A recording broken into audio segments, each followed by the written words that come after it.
diff. I found one complete in a subframe and one in pieces, so gonna pull my two-way center out of the broken diff. Well, I'm gonna take it to the diff guy to do that, because I've tried to build diffs many times before and it's never really ended well, no matter how good I think they are when I put them back together. So yeah, just gonna spend the money and get one built properly, because I feel like that's the only way I can have one that lasts. And they're getting pretty hard to find now, so probably better to spend the money once and have it good for a couple of years than just to keep breaking them and trying to find them, because yeah, they're anywhere from like 500 to $1,000 now, which would pay for one diff build. Just makes sense to get it done properly and it'll last. So yeah, just pulling this diff out. Pretty much going to bring, I've got this diff, another spare I had, and one in pieces, and then I've got to get the broken one to him as well, so he can pull the center out of that, because it's a good two-way center. So yeah, I'm going to bring him pretty much everything I have and just ask him to build the best one he can for me. There's one with a 4:3 ratio, the rest of them are 4:1. I'm just going to ask him to build the strongest one he can, but if he can do that in a 4:3, it'd be perfect. If not, 4:1 will be fine, I think. The old RB30's got a bit of torque, so shouldn't matter. Actually scratched out, a 4:3 would be much better, because I think the car was kind of in between gears a lot over the weekend. If I could have gone, it actually had the 4:3 welded diff in there, but with the extra power I think I could have gone up a gear.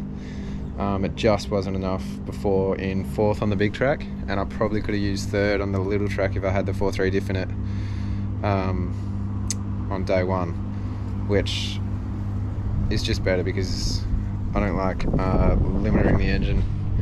I'm trying to avoid that, and with the power right in the middle of the curve, it'll just be a lot better for the car and everything if I can just smoothly roll it on in a higher gear rather than bouncing off the limiter. So hopefully 4:3 will be fine. If not, the extra power might be enough for the 4:1 ratio. But yeah, I'll just get the strongest one I can and learn to drive whatever it is.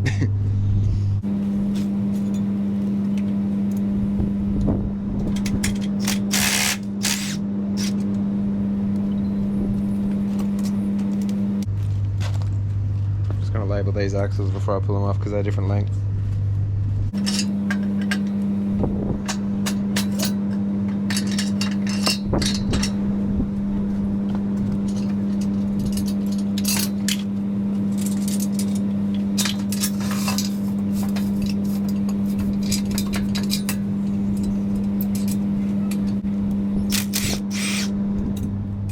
Always a good idea to keep these bolts, because they're pretty hard to come by nowadays. Pretty hard to replace as well, obviously. They're a strong bolt with a nice big shank on it. Wouldn't be using like a Bunnings bolt or something in an axle.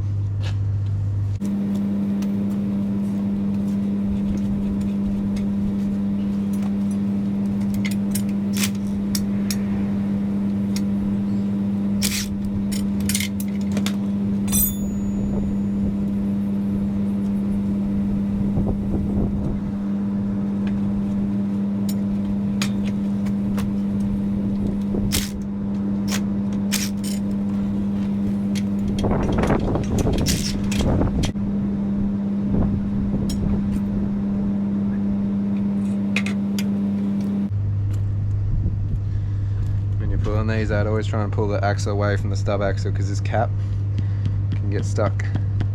You pull that out and grease and shit goes everywhere.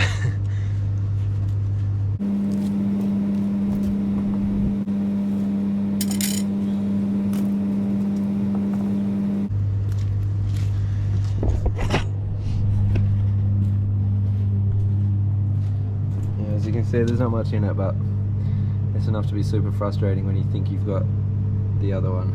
You're trying to fit the right side and the left or something, or you pull up the left axle on the right side and then your stub axle pops out or something like that. So always good to label it, just in case you break one at the track. You can grab it easily and quickly to make sure it's right.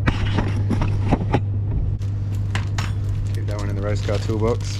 Surprising how many times you lose one or someone doesn't have one. Pretty easy to break them when there's one or two left.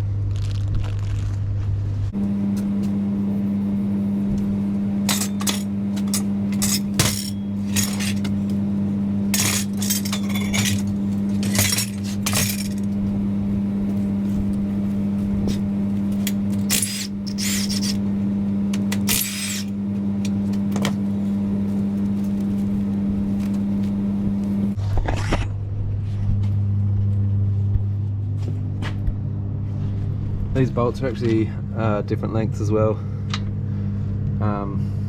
So this is S13 style of diff, which just has just the mount, like a solid mount sort of thing with no bushing. And these bolts are relatively short. I'll just show you what the other ones look like.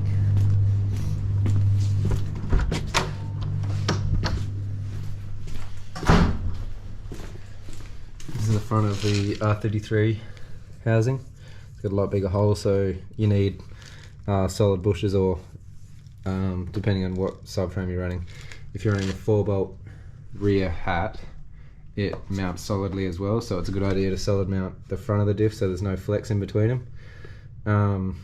But yeah, long story short, you need solid bushes, and the bolts are different length to account for the bushes. So if you try and put this diff in that subframe, those bolts won't reach. You have to get the longer bolts, and vice versa. We have to use spacers on the weekend. Like, we had to cut the old bushes up to use them as spacers to run the S13 style of diff. So I'm going to keep these bolts as well, just in case the same thing happens. That way we can just get the other bolts and whack the diff straight in without fucking around with cutting up bushings and stuff like that. Also, I need to buy another pair of solid bushes now because we had to cut them up, so yeah, handy thing to keep. That's the 4-bolt rear hat. There's no bushes in there. On the R32 they've got 2 big studs with soft bushing, so yeah, either go solid front and back or bushing front and back, but you don't really want to mix it, because if the rear hat can twist and the front can't, or vice versa, it's just another weak point. It's the diff flexing in some areas where it can't in others, and that's not a good thing.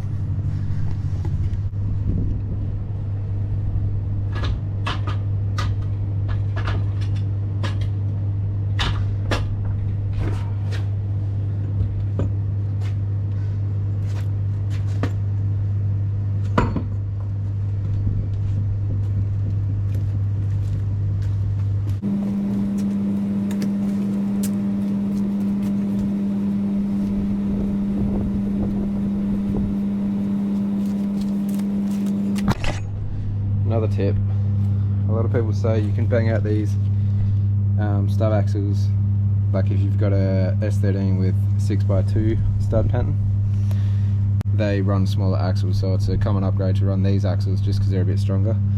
But a lot of people say you can bang the other stub axles out and bang these in, which I think is only the case. There's like 11 different types or something.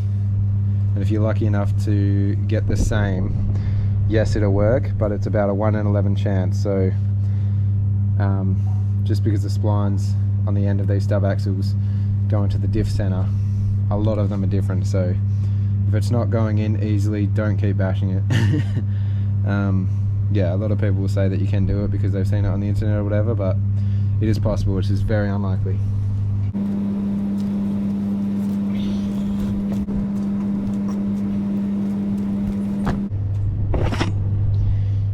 Time to clean all this stuff up and take these diffs to Dale spec, see what he has to say. Alright, so this is a broken one from the weekend. I just thought I'd show you the difference between a 2A and a standard diff while they're both apart. So obviously the pinion gear's broken, I think, or got, I don't really know what's happened, maybe something got stuck in there, but that was the problem. I'd say the pinion gear is missing most of the teeth, and whatever's got caught in here has damaged the crown wheel as well. But anyway, so if you look in there, you can see the clutch plates. So there's kind of like a left and a right side. Then you can see that pin. I'm not sure what anything's called, but if you can see, the pin is kind of like a wedge in between a diamond shape, I would say. So when the diff moves, obviously there's force on the wheels stopping the axles. So the diff moves around that pin sort of thing, which pushes those open. In turn locking each wheel to each other. So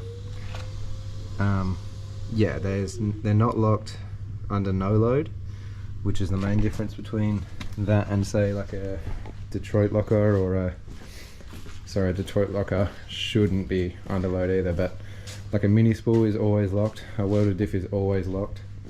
But yeah, that's the main difference, which might not sound like a big thing, but if you think about every time you enter the corner, if your foot's on the clutch, the diff is opening up again. So you just have so much more control. If you're throwing a big entry, rather than putting your foot on the clutch and the diff stays locked, you throw a big entry and the car's past 90 degrees.